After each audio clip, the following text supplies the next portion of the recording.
Syria's new temporary constitution concentrates power in interim President Ahmed al-Shara's hands and fails to include enough protection for minorities, experts warn. One of the protesters says, and I quote, "We don't accept this constitution.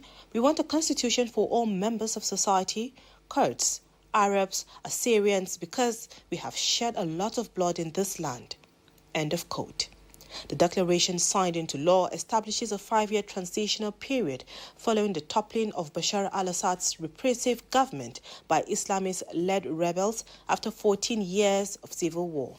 The constitutional declaration grants absolute powers to the interim president, says Sam Dalla, a constitutional law professor and former spokesperson for the drafting committee of the 2012 constitution, who left Syria after the outbreak of the civil war. Under the new framework, elections based on a new constitution will take place only after the transitional period.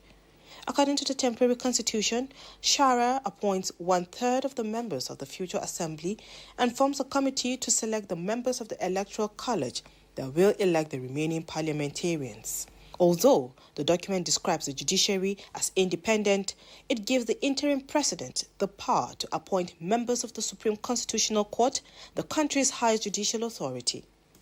Meanwhile, the UN Security Council has condemned recent massacres of civilians in Syria and urged its transitional authorities to respect all people, regardless of religion or ethnicity.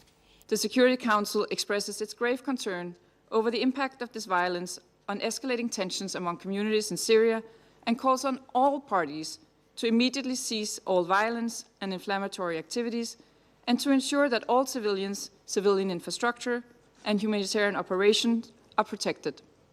The Syrian Observatory for Human Rights said the civilians were killed in executions by security forces and allied groups after the violence broke out last week in the coastal heartland of the Alawite minority, to which al-Assad belongs. The new violence began last Thursday when clashes broke out after gunmen loyal to Assad staged attacks on the new security forces.